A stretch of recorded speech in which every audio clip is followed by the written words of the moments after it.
तो प्रभु श्री राम जी के पिता का नाम था दशरथ, दशरथ के पिता का नाम था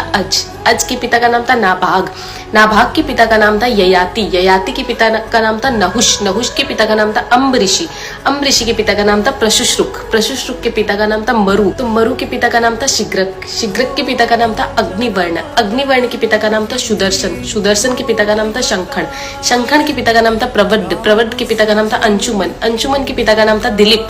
दिलीप के पिता का नाम था भागीरथ, ये वही भागीरथ है जो गंगा को पृथ्वी पर लेके आए थे, जिसको भागीरथी के नाम से भी जाना जाता है। राजा भागीरथ के पिता का नाम था कुकुस्थ, कुकुस्थ के पिता का नाम था रघु, ये रघु वही राजा है जिनके नाम पर ये रघुकुल पड़ा, क्योंकि ये बहुत ही पराक्रमी और तेजस्वी राजा थे। आज भी कहा जाता है कि रघुकुल रीत सदा चली आई, प्राण जाए पर वचन न जाए। तो राजा रघु के पिता का नाम था राजा असमंज, राजा असमंज के पिता का नाम था राजा सगर, राजा सगर के पिता का नाम था राजा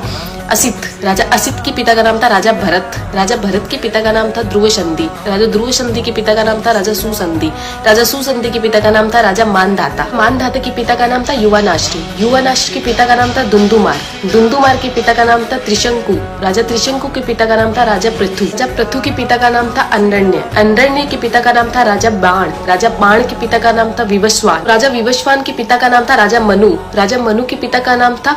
इक्ष्वाकु, इक्ष्वाकु के पिता का नाम था राजा कुक्षी, राजा कुक्षी के पिता का नाम था राजा विकुक्षी, राजा विकुक्षी के पिता का नाम था राजा कश्यप, राजा कश्यप के पिता का नाम था राजा मरीचि, राजा मरीचि के पिता का नाम था ब्रह्मा जी। तो इस हिसाब से हमारे प्रभु श्री राम जी ब्रह्मा जी की 39वीं पीढ़ी है, 39th। तो ज्यादा से ज्यादा ये वीडियो शेयर कीजिए, क्योंकि आने वाला इतिहास ये नहीं बोलना चाहिए कि सनातनियों को मुगलों का इतिहास तो पता था और खुद का इतिहास नहीं पता था। तो ज्यादा से ज्यादा इस वीडियो को शेयर कीजिए। जय श्री राम।